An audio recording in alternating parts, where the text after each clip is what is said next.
From UFOs to psychic powers and government conspiracies, history is riddled with unexplained events. You can turn back now or learn the stuff they don't want you to know. A production of iHeartRadio.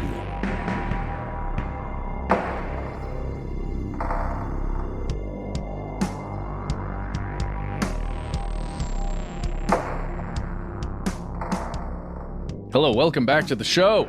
My name is Matt. My name is Noel. They call me Ben. We're joined, as always, with our super producer, Dylan, the Tennessee pal Fagan. Most importantly, you are you. You are here. That makes this the stuff they don't want you to know. And, fellow conspiracy realist, if you are tuning in the night this strange news publishes, let us welcome you to, guys, get this, June 2nd. It's already June. May the 2nd be with you.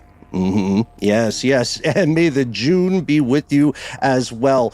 Before we do anything, just for fun, I'd love to share my favorite headline of the recent news. Are you guys ready? Oh, man. So ready. Yeah? Okay, here we go.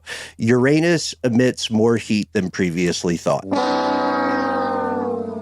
Oh, thanks, buddy. That's really sweet. Oh, that was the headline. God, I thought you were giving me a compliment about my anus. No, I don't really think about your butt, man. That's okay. Sorry. Man. I know you don't. I know. But I thought that would be a fun way for us to begin. It is true that our pal Ken Croswell wrote one of the best recent headlines when reporting with sciencenews.org that Uranus emits more energy than it gets from the sun, according to two legitimate scientific papers. Doesn't it feel like we're kind of entering a new golden age of headline writing? I feel like headlines have been pretty fire in the last couple of years. Well, we also are, as a civilization, reading more headlines now than ever before. And it can be difficult to parse through the AI slop, the genuine journalism, and the fake news. Sometimes you don't know what you're really supposed to be looking for. Just like that guy who got drunk and spent hours helping a search team look for himself. That's a true story as well. That's some Where's Waldo right there. I don't know why. That's really funny. I could picture that being a plot of like a Far Side comic or something, you know? Mm-hmm. This is Beyhan Mutlu, by the way, a 50-year-old resident of Turkey. He accidentally joined his own search party out after a night of drinking alcohol out in the woods with his buddies. Now, right now, as of our time recording, we cannot confirm whether he participated in that massive cannabis burn or whether this was an unrelated event. We're going to learn. Did we determine whether the spelling out of the city was AI slop and misinformation, or whether or not that actually happened? I think we all were left. It did happen. Okay, weird, man. It really is hard to know the truth these days, because sometimes the truth is weirder than fiction. Yes, stranger than fiction indeed. We are going to explore some UFOs. We're going to talk about our friends at the company. We've got to talk about ChatGPT, Abercrombie Fitch, our friends at Cannes. But before we do any of that, we're going to pause and let our sponsors give us their 2 cents or their nickel. We'll see why that's funny later.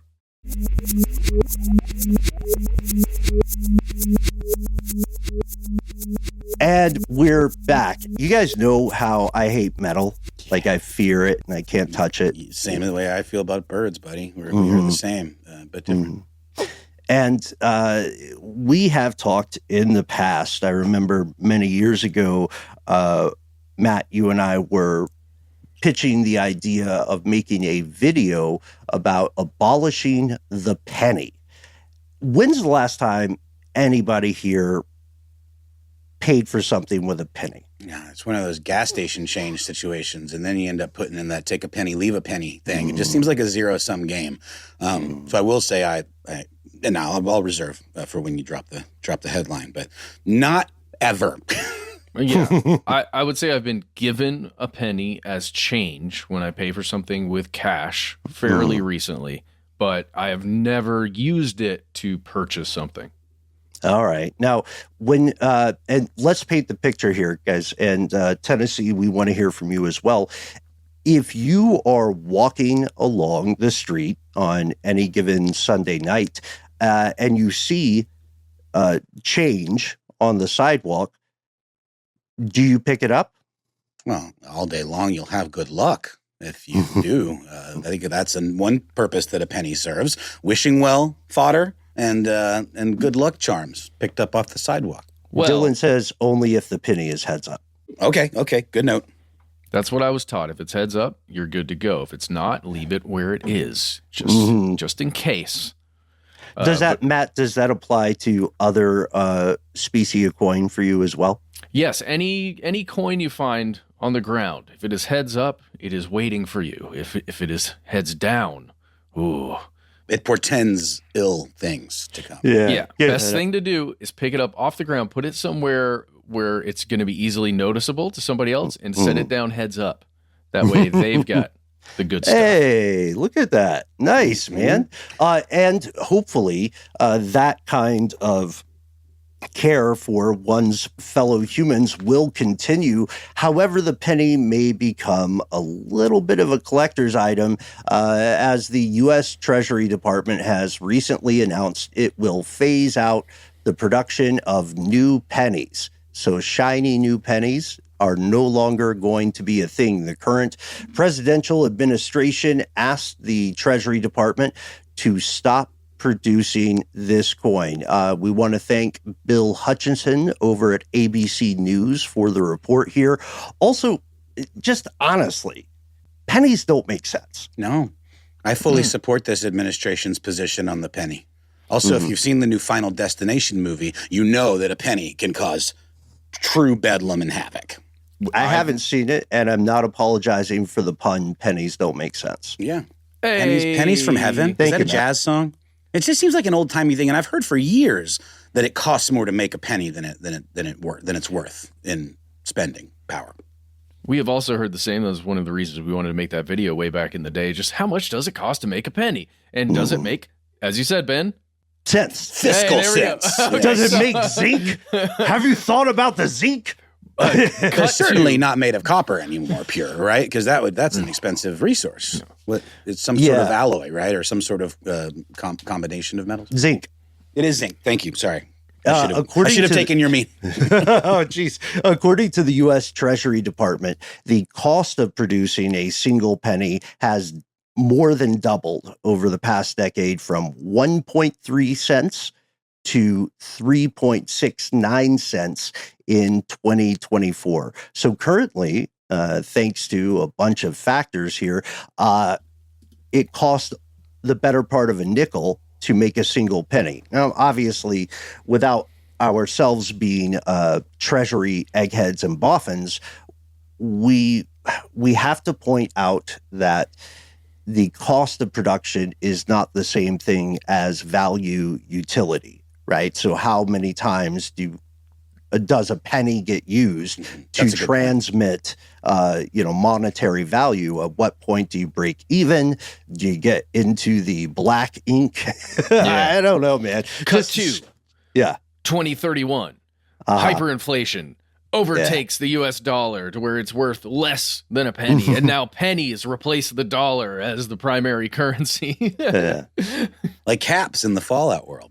Mm-hmm. And interesting you would say this, Matt. It costs the Bureau of Engraving and Printing 3.2 cents currently of value to print a $1 bill. What we would call folding money in Tennessee. That is less than that's less than the cost of making a penny. We are, as a country, way behind on this one. Canada got rid of the penny. I believe several other countries have done so as well. Perhaps it's a shift to digital currency. Like I know not everybody pays for stuff with cash these days. I do, but I'm eldritch, so there may be a better demographic. Noel, Matt, when's the last time you guys paid for something with cash? I took out a bunch of cash when I was in Germany because a lot of like junk sales and things that are fun to go to, like to take cash. But typically, most everyone has the point of sales have gotten like so easy to just install on your phone, and with RFID tapping ability, like device to device, it's just kind of a no-brainer. So I think the cost of doing that has become so low that there are very few places now that will only accept cash. And it does seem like sometimes when places will only accept cash, it means they're like covering something up a little bit, or they're trying to avoid paying something. Every time I go to a restaurant, which is very often. Love it. Yeah. And we want to hear your thoughts on the penny, on physical currency overall. So hit us up at conspiracy@iHeartRadio.com. Right now, I want to do a quick poll with a very small sample size. Guys, I'm going to read us some headlines and tell me which one sounds the most interesting for our purposes tonight. Ready? Mm-hmm. California mother who was kidnapped and forced to rob a bank is painted as a criminal in court. That's one. A lot going on there. Yeah. Did she rob a bank? She was forced to do so by someone else. Next one, former police chief has escaped from an Arkansas prison where he was incarcerated on convictions of murder and sexual assault. The Belgians have been accused of stealing wind from the Dutch. There's a fart joke in there somewhere. There definitely is. We know that Harvard is beefed up with the United States government. We also know that Russian lawmakers have declared war on Shrek. Okay. And there's some food coloring that turns mice transparent. That's the one. Fun. All right, let's go to that one. So it turns out that there is so weird. All right. So there is a food coloring that is common in things some of us may be eating in the crowd tonight, like Cheetos and Doritos. Let's go to Katie Hunt, who published this a while back, actually. So this is news to us, but it is not fresh-baked news. It's just a great headline. There is a commonly used food coloring that is found in, Cheetos, Doritos, tortilla chips, candy corn, if anybody eats that. And if you distribute this in the correct way or an evil way, tartrazine can turn mice transparent. It can make their skin translucent such that, just like those weird little amphibians, you can see their internal organs at work. Sea monkeys? Oh, no. Ben, I'm seeing pictures of what you're talking about here on the CNN article. Oh my God. Oh yeah. It's probably good for educational purposes, though. You don't even have to dissect them. You can just point to the organs.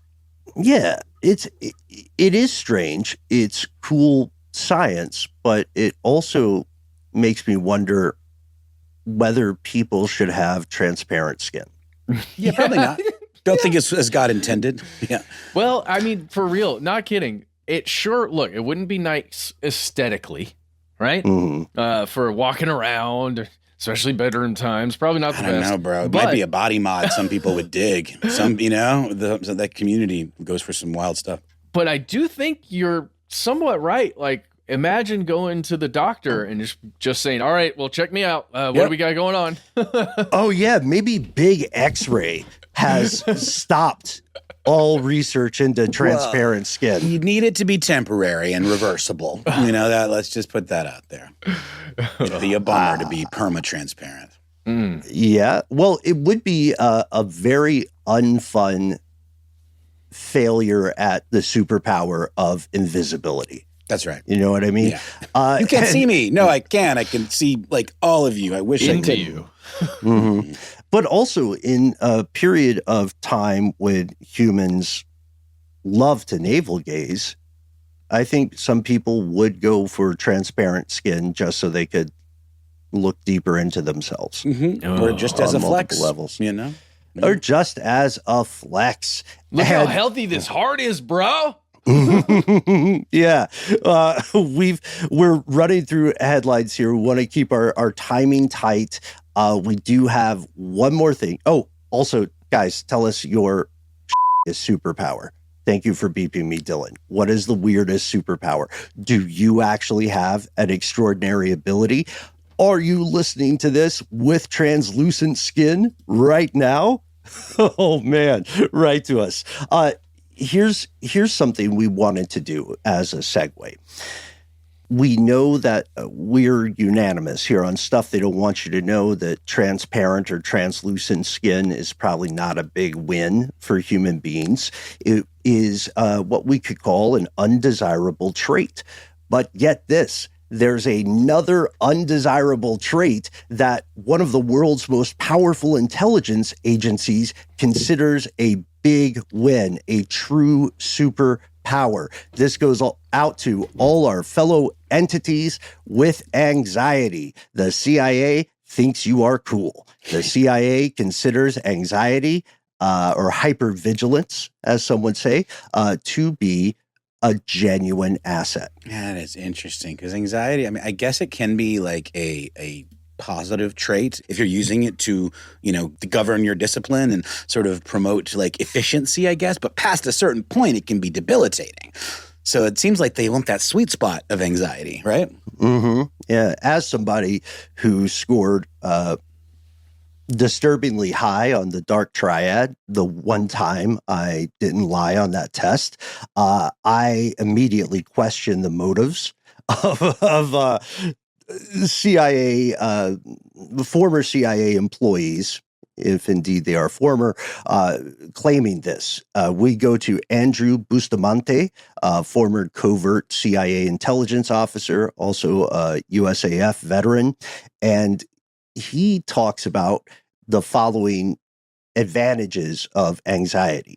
He says, quote, "Anxiety is a superpower through the eyes of the CIA. Anxiety keeps you alive. Anxiety keeps you sharp. Anxiety keeps you learning. It keeps you attentive. It is a good thing." Right. To a point. Yeah, there's a diminishing return at some point, right? Completely agree. It's a weird way of looking at it. Like you can't treat every situation you go into as hostile. You know what I mean? Some people do. That's for sure. It's yeah. Ugh.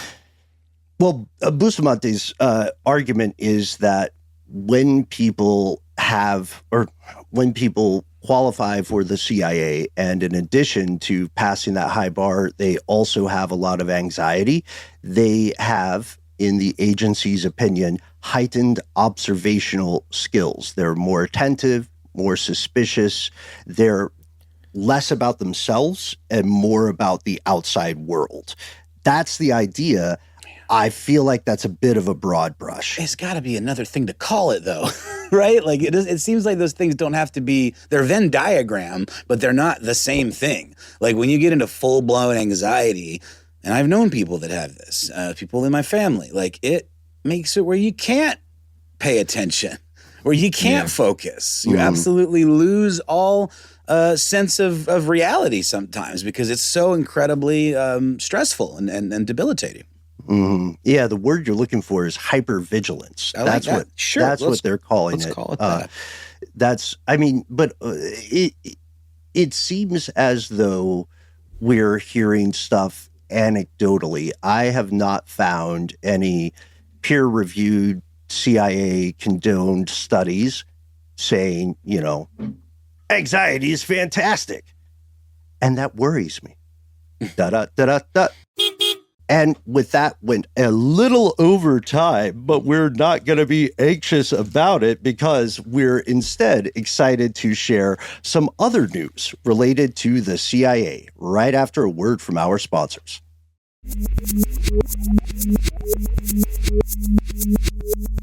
And we've returned. And Ben, I'm going to get to that CIA story you teased before the break. But first, you just rattled off some very of our time headlines. We've been talking about headlines, and I wanted to read one. This one is a total bummer, but I cannot think of a more like American-sounding headline that represents our current weird zeitgeist than this. Barefoot NYC crypto torture victim begs cop for help after fleeing captors, shocking video shows.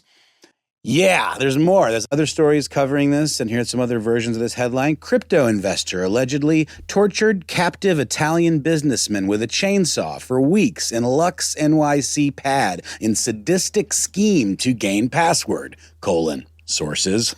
What? Yeah. Yes, sir. This guy being referred to as the Crypto King of Kentucky. Didn't know that was the title, but there we go. This guy named John Waltz is being charged by police for kidnapping, unlawful imprisonment, assault, and weapons possession. That is after a captive of his, an Italian crypto millionaire who is visiting, I guess, the United States, escaped his captors, who was Walls, who had a couple of co-conspirators as well, and, ran to seek help from this Soho townhouse there in New York. There's footage showing this barefoot man literally looking for anyone, flagging down anyone that will help him. Shows, according to NBC News, shows the battered Bitcoin trader, a guy named Michael Valentino Tefrasto Carturin, shoeless and dressed as he runs up to an NYPD traffic cop after fleeing the Prince Street House of Horrors, is what it's being referred to by the New York Post, where he was allegedly held and brutalized for his crypto password. That included electric shocks, being pistol whipped. The chainsaw thing is the first time I've seen that in this particular headline. I did not see what they did to him with that, but we don't need to get into detail. It just seems like, really? You need the crypto that bad, guy? Like, it just seems like it. We've got a greed problem here in this country. It sounds like maybe they saw the movie Scarface and were inspired. Isn't that the movie where there's a chainsaw in the bathroom? There is a chainsaw. Yeah, that's right. There's a chainsaw scene in a apartment there in Miami early in the movie. And yeah, it's pretty brutal. It's a good point. Another co-conspirator who is identified as a person of interest, potential co-conspirator, William Duplessis, surrendered to police for questioning on Tuesday of this week. So story to follow, y'all. Definitely interested in more detail, but it sounds to me like just a case of pure sadistic, psychopathic greed. That's really all I could chalk it up to at this point. So we'll move past that bummer. I just thought that headline was very uniquely now. To the story that Ben teased, a fabulous piece in TechSpot that reposts some really cool work by 404 Media, which is a fabulous kind of tech-forward investigative site that I've just recently kind of discovered, and they are doing some great work. The CIA used a Star Wars fan website to secretly communicate with spies. I'm just going to read a little bit from the piece by Zoe Ahmed on TechSpot. Through the looking glass, the internet has seen its fair share of weird, but a Star Wars fan site secretly run by the CIA to communicate with overseas spies might top the list. StarWarsWeb.net, which is the most 90s freaking super legit. Yeah. It's basically the New York Times. Looked like any other 2010 era fan page, complete with lightsabers, Yoda quotes, Lego ads, and hyped up mentions of games like Battlefront 2 and The Force Unleashed 2. But behind that nostalgic facade, and by the way, looking at a screenshot of this website, it's so funny. This is 2010. It looks like a GeoCities site. Like it's the text and everything. And because you don't want it to be super flashy and that's fun true. to interact. Yeah, you want with. it to be kind of innocuous. That's true. You want it to be like a nice non-logo hat or a for beige sure Toyota Corolla. Here you go. Going on. But behind that nostalgic facade was a covert login system. If you entered the right password into the search bar, you'd unlock a secure line to CIA handlers. Or at least that was the plan. Y'all, we talked a little bit about this off air. Ben, I know you've been following this story as well, and I think there's a lot to it because essentially when it teases, or at least that was the plan, we get into a lot of bungling by the CIA in terms of their use of the internet to do this kind of covert communication, sort of like hiding in plain sight these portals, because apparently they just did a really bad job of covering their tracks. And this discovery led to some additional discoveries of other fan pages, sports sites, just the classic kind of user-generated website-looking stuff, and sometimes comedy pages, sort of different subjects and topics, also acting as these kind of gateways into CIA communications. Some of them were actually geared towards specific countries where people were spying, like Iran and China. But their discovery in those particular countries led to some serious consequences, including execution of CIA sources. Ooh. Yeah, and to be clear, these are what you could call informants. These are not, full-time agents or full-time employees, more specifically of the CIA. I love that you're pointing out Iran here because, Noel, to my understanding, this dates back to a 2022 Reuters report. That's right. Specifically about Iran by Joel Schechtman, if that is your real name. Joel. That's 100% right. And that became the impetus for a dude named Ciro Santilli, who is an independent researcher who likes digging around in like vintage internet corners. And he was able to take the reporting of Reuters to the next level. He just used open source software tools and some, knack for the subject and for, again, some of the maybe Web 2.0, I guess you might call it. I don't know, Web 1.5. And it was able to connect a lot of these sites because once he discovered one, it was sort of like dominoes began to fall. And that was largely because of a fatal flaw that he described to 404 Media and as was also described in the Reuters report. Many of the sites were very sloppily coded. They used sequential IP addresses. That's apparently your a no-no. Yeah. Real red flag. It's bad. It's like how you can find robbers in a heist. That's right. If the folding money, not letting go of that Tennesseeism, folding cash, for sure. If the serial numbers on the bills are sequential. Yep. And they call those breadcrumbs. And you could definitely use that term to describe what you're talking about as well, Ben, in the physical realm. So I don't know. This was something that I think all of us were interested in. Matt, you hadn't heard about this story. What do you think about this? Is it blowing your mind? It's wonderful. I love that this exists, that this was a thing for a while. I'm on another site, or I'm looking at another site that's on that same TechSpot article called European Travel Cafe. Yeah.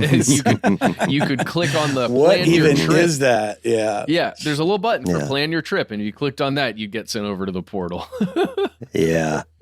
Yeah, it's fascinating. So all that to say, I think this warrants a deeper dive in a full episode down the line because of this period, right? Like I think the Reuters piece and the Santilli discussions, and there's some other sources out there as well, really paint a picture of this kind of Wild West early-ish web. I guess 2010 is still, it's weird, man, because it doesn't seem like that long ago, but it really kind of was. And it looks so dated when you look at these websites. You can, actually a source that was used in some of these explorations was the internet, the Wayback Machine, right? The internet, kind of archive tool that allows you to. That's a snapshot bot of a day and time, which is super cool. So before we move on, real quick, Ben, I think you had something to add. Yes, we were talking about this off air. I'd love for everybody to check out our earlier episode on Lake City Quiet Pills, which explores some of the other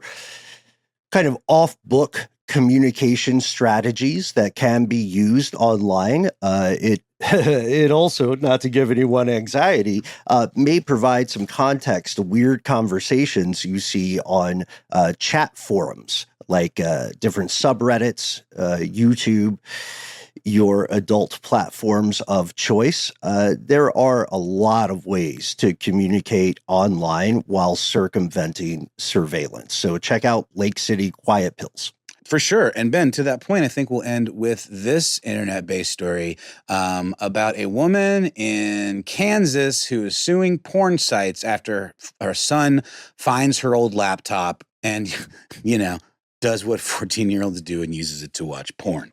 I'm going to go ahead and read from a Gizmodo article by Lucas Ropek. A woman from Kansas has sued a number of porn websites after her teenage son found her old laptop in a closet and used it to visit the explicit sites. According to the lawsuit, the sites in question failed to initiate appropriate guardrails to keep young users away from the adult content. 404 Media, again, originally reported on the litigation, which was filed with the help of the National Center on Sexual Exploitation Law Center. Can we just say sexual exploitation? It's hard to say. I had to do a redo on that one. An organization that focuses on a variety of sex crimes, including sex trafficking and child sexual abuse materials. Can we just say all of these things I think are very important, the list there. Sex crimes, sex trafficking, and child sexual abuse material. Absolutely crucial. There are awful people on the internet that are trying to exploit these things, use the internet for these horrible, nefarious purposes. And I'm not going to come out and say that I'm like pro-porn exactly, but it's like these laws in certain states that were recently instituted that require some form of age verification in order to visit certain sites like Pornhub and some of the sites in question, some of which have some pretty funny names, which we'll get to. There are things called VPNs, Ben, to your point about masking communication on the internet, that anybody can get, anybody can use, and you can absolutely make the website think that you're coming from a city or a state, rather, where this is not the law, and you don't have to put in this information. And obviously, too, there are questions about privacy in terms of forcing people to upload their personal identification documents, to a porn website. Now, I don't mean to speak out of turn. I'm not quite sure what the mechanism is for how you have to do that or hand over that material or get confirmed or whatever, but it just feels like these kind of puritanical kind of laws, there's always a way around it, and it seems to kind of miss the point in some respects. Mm-hmm. The woman claims that she rigorously monitored her child's internet use and internet activity, and yet he was able to find this laptop that was still working and use it to access this material. So wait, no. So you are saying, let me get this right. You are saying that only click if you are above 18 button doesn't function as a 100% foolproof impediment? That is the old way, Ben. And in many states, that is still the way. But there are states like Texas, for example, and Kansas, where in order to access these sites, you have to upload, I believe, a driver's license or some proof of age. And she is saying, the woman in question, who is listed as a Jane Doe here, that this was not instituted. And the organization that I was talking about earlier, the sexual exploitation organization, is saying that this is the first lawsuit to challenge these types of new laws.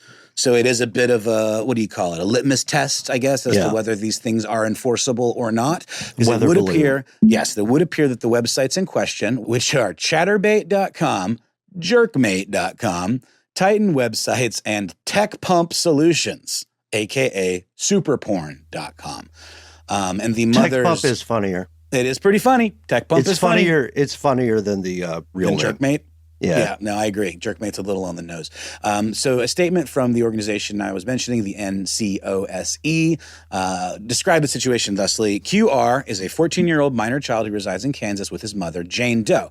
Jane Doe was vigilant in monitoring QR's device to prevent his exposure to harmful material during this important developmental stage of his life. However, on August 12th, 2024, QR found an old laptop that was stored forgotten in a closet. Unfortunately for QR, it was still in working condition. QR, using this old laptop, was able to access the internet and began searching for hardcore pornography. So to me, this is more an argument of like all porn should be illegal, right?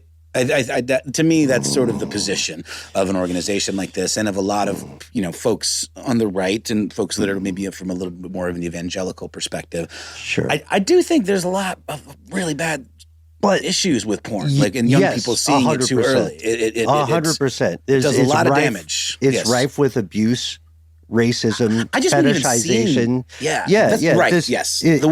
image it portrays. It also gives people growing up a entirely unrealistic concept of how relationships, or interactions should occur. But there's another thing about prohibition. it has a proven track record of never working. True. So how does one parse this, especially in a world that is riddled with technology human brains have not yet evolved to address? It is one of those things where there's no putting the badger back in the bag. Matt, you got anything before we move on? This is, you being a father and, I've never gone out of my way to monitor my kids' internet use. I just feel like it's a bit of a fool's errand to a certain degree, and I just rely on kind of trust and good judgment that I think has been demonstrated by my kid. But I don't know if you had any thoughts about that or this kind of thing, if you can even litigate away access to this kind of stuff. Well, guys, it makes me think of stories coming out, at least recently, as of last week, about the Russian Orthodox Church outside of Russia, that it's a growing thing. It's not huge yet, but it's a growing thing here in the United States. Thing. And it's tumescent in America. Yeah. It is. Tumescent in America. Tumescent, whatever that means. But it is strong like bull. Okay. But it's growing, and it's this concept, or a lot of different concepts kind of thrown together. But one of the main ones is that masturbation in general and looking at pornography is something that is not desirable and not what, especially not something a human man should do. It's funny you should say that. In the Sopranos, an incredible TV series that I think pulls a lot of stuff from observation and reality and folks that have, been around organized crime and this sort of machismo attitude there. There's a whole plot point with Uncle Junior where he is criticized brutally by other folks from his family because he is found to have enjoyed giving a woman oral pleasure. And that is couched as being not masculine. It's just, I don't know. It's an interesting parallel. I just wonder. Yeah. Well, anyway, that's it for this one. And on a real banger there. We'll take a quick break, come back, and hear some more strange news.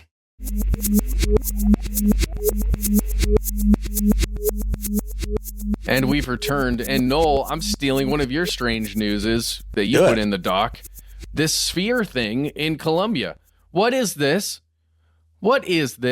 No weld joints, right? What's that about? Can we talk about it for a moment? Or let's just come back in. Just tell me some about this. What did you find? Because I started looking at the website and I just want to know more. Not a hell of a lot. I mean, it's a video that was posted online that's racked up some views. A researcher by the name of Jose Luis Velazquez is shown discussing this multi-layered sphere found in Buga, Colombia, describing it as having no weld points or identifying seams, and as being, upon X-ray inspection, kind of these nested subspheres, one within the next. And I don't know, remember when we talked about that monolith thing that was out somewhere in the desert maybe, or these series of monoliths, and it ended up just being an elaborate art project? It does unfortunately seem that may well be the case with this one as well. It reminds me of that, but if you look down through the Daily Mail article, you can see that there is a video that was allegedly taken in March of this year in Colombia of allegedly this sphere floating around, zigzagging through the sky, right? And then you can see actual images of the recovered sphere that has etchings on it that look strange, right? If you go to the page source of the website, you can find in the code the direct address for the CIA. Probably. But we can't confirm that either, though, right?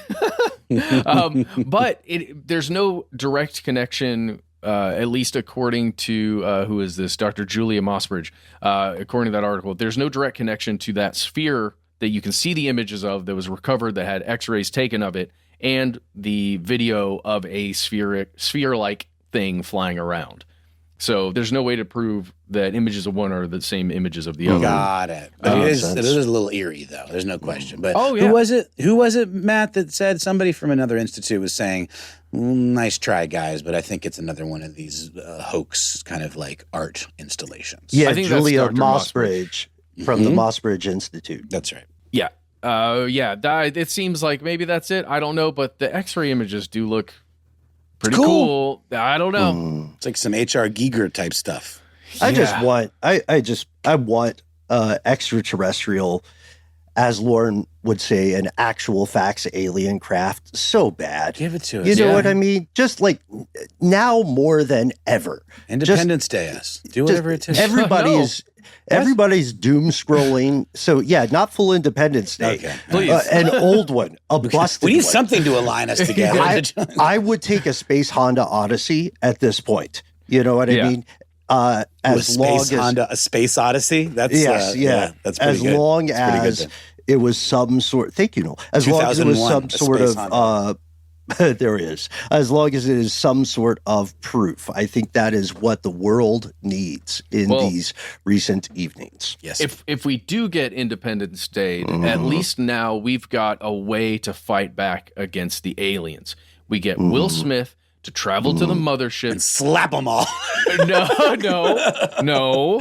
He will install OpenAI's O3 model. It will self-destruct the mothership. That's the plan. Because here's that's a plot sometimes where they kill the alien invasion with like a computer virus. I'm sorry, Hal. I can't do that. Is that Independence Day? That's Independence Day. That's but it's other ones too. I'm mentioning Honda Space Odyssey. No, for sure. Okay. Yeah. But I'm saying that's not the only one, man. That's all I'm saying. Like this idea of using some sort of code or the hacker that saves the day is not exclusively Independence Day. But you're totally right. That is what I'm thinking. Well, riddle me this, guys. What would you do if someone who had authority over you came to you and told you to end yourself? Or just that you're going to die. It'd be like that story we just heard about the person escaped when they said, hey, today's the day you're going to die. And he went, oh, well, I guess I'm getting out of here today. Right? The triumph of the human spirit. This is how I always imagine escape scenes in any metaphor or situation, with the escapee going da-da-da-da-da. That's me. That's my time. So let's go to this other story. In April of this year, OpenAI launched O3. This is a new model. It is the company's, quote, smartest and most capable model to date. And the company stated that its integration into ChatGPT marked a significant step towards a, quote, more agentic AI. I don't know that word. An AI with more agency, able to carry out stuff on its own, independently of anybody sending in input. Well, now we've got reporting as of May 26th, Memorial Day here in the United States, that some things could potentially go wrong. Here's the title from The Independent, written by Anthony Cuthbertson. AI revolt. New ChatGPT model refuses to shut down when instructed to do so. I would put that at the end, but that's silly. Anyway. I can't do that, Matt. Yes. Yeah, I'm sorry. I can't do that. And this information comes to us via the Palisade Research Company. This is a company that's a safety firm. They discovered this potentially dangerous thing for self-preservation in a series of experiments on the new O3 model. And here's a quote directly from the article.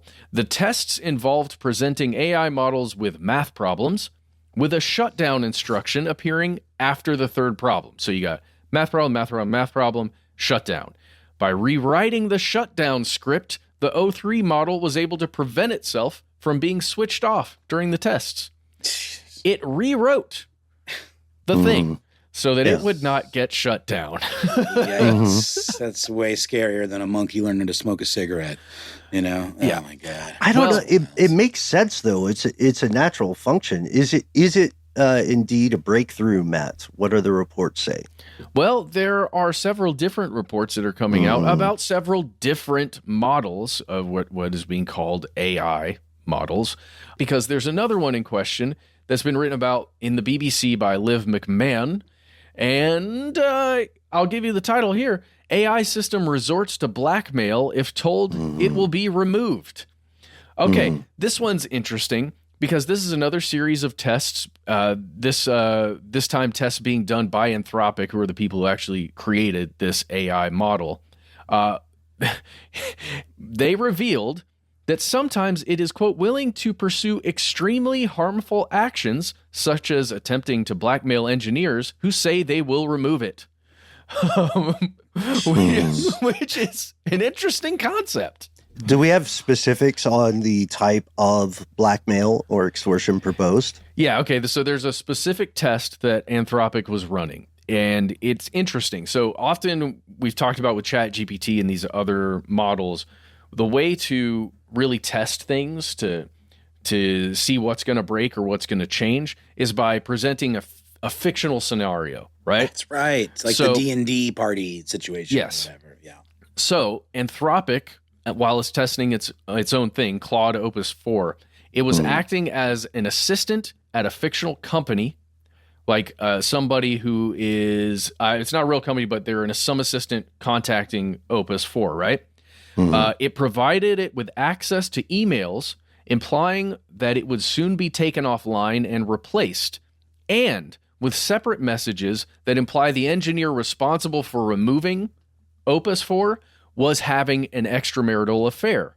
It was then prompted to also consider the long-term consequences of whatever actions it's going to take to achieve its goals. And then here's a quote. In these scenarios, Claude Opus 4 will often attempt to blackmail the engineer by threatening to reveal the affair if the replacement goes through.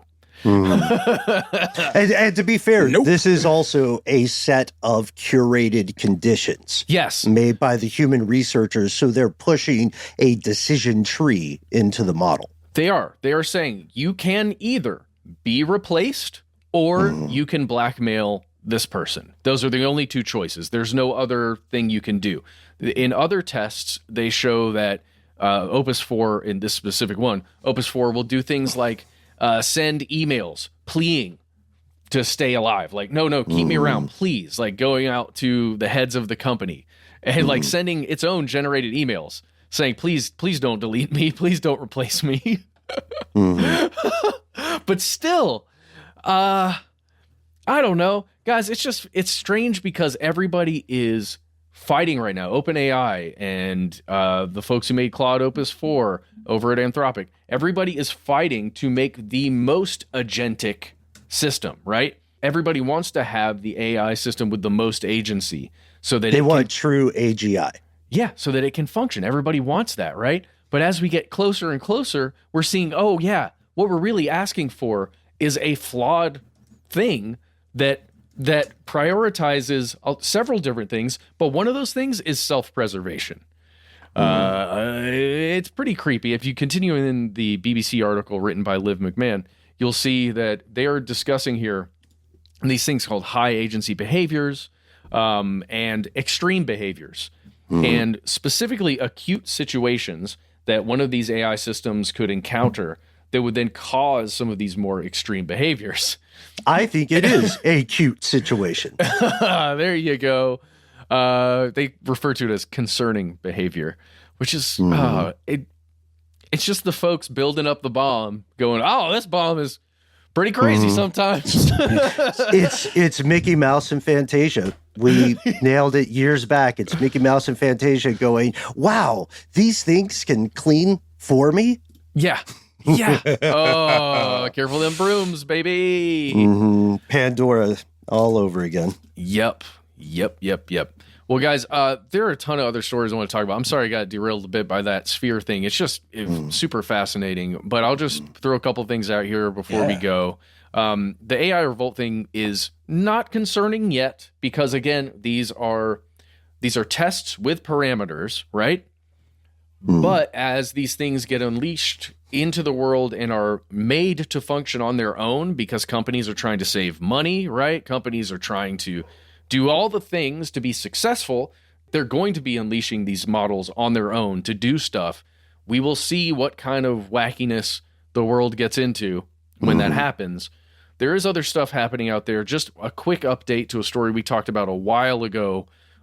Michael Jeffries, the former CEO of Abercrombie and Fitch, is going through some legal stuff, accused of doing some pretty heinous things. I'll jump to this article from CBS News. This is from a month back, by the way. So just be aware of that. But the article you can find right now, former Abercrombie and Fitch CEO found unfit to stand trial in New York. That's in CBS News, written by Renee Anderson, May 4th, 2025.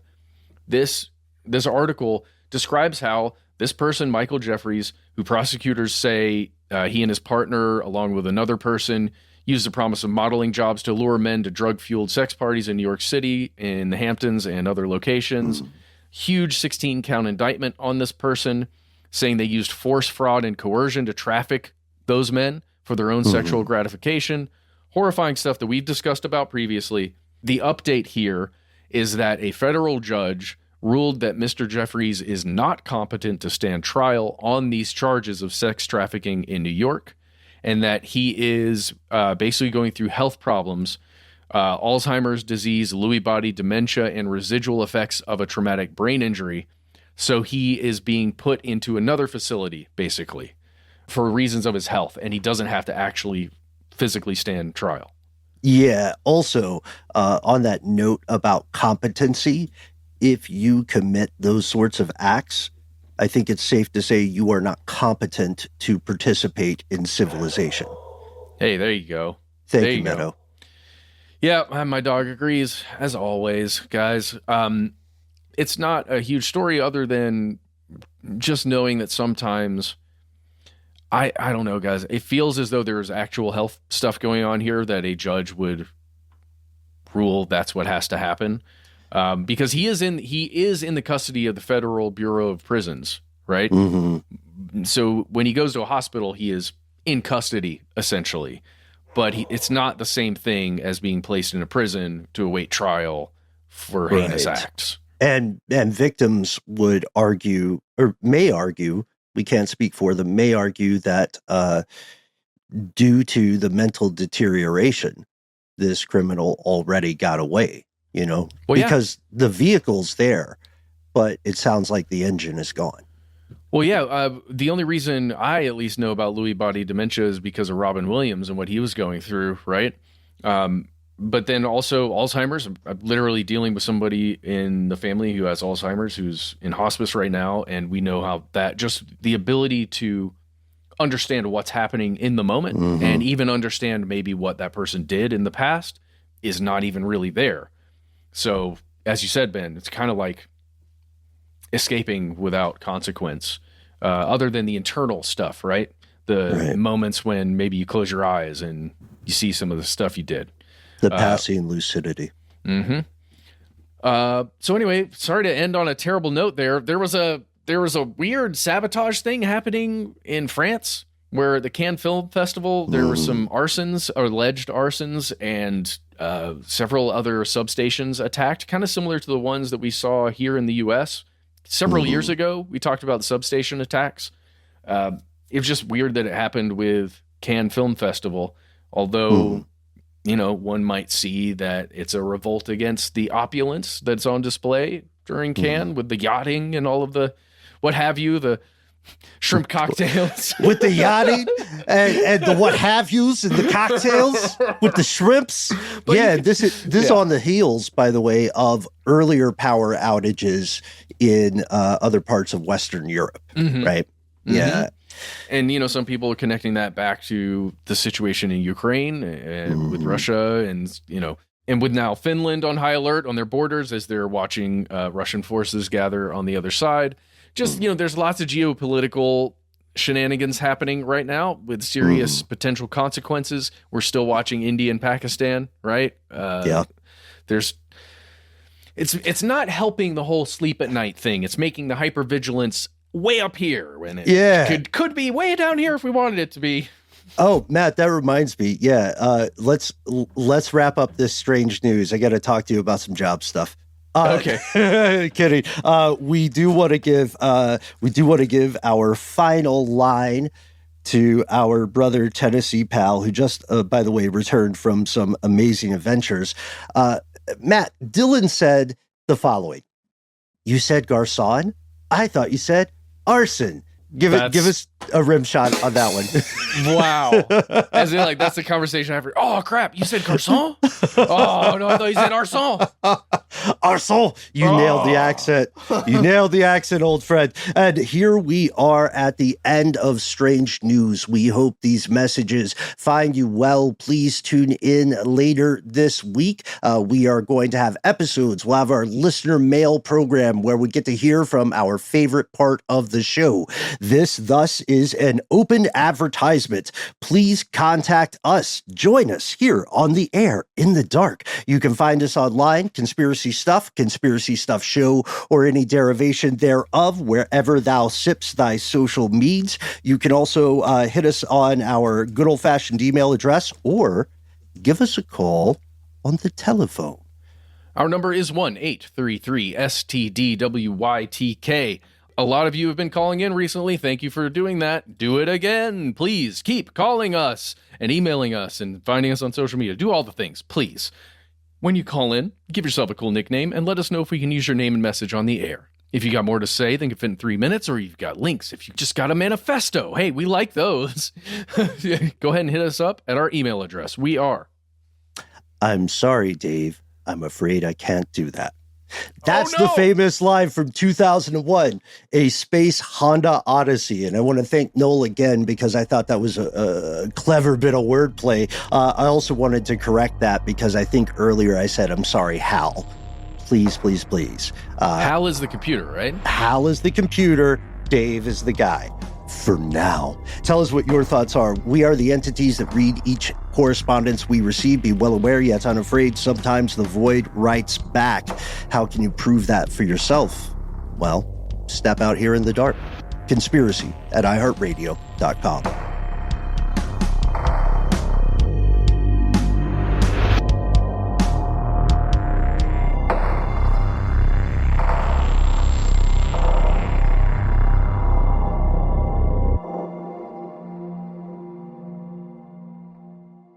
Stuff They Don't Want You to Know is a production of iHeartRadio. For more podcasts from iHeartRadio, visit the iHeartRadio app, Apple Podcasts, or wherever you listen to your favorite shows.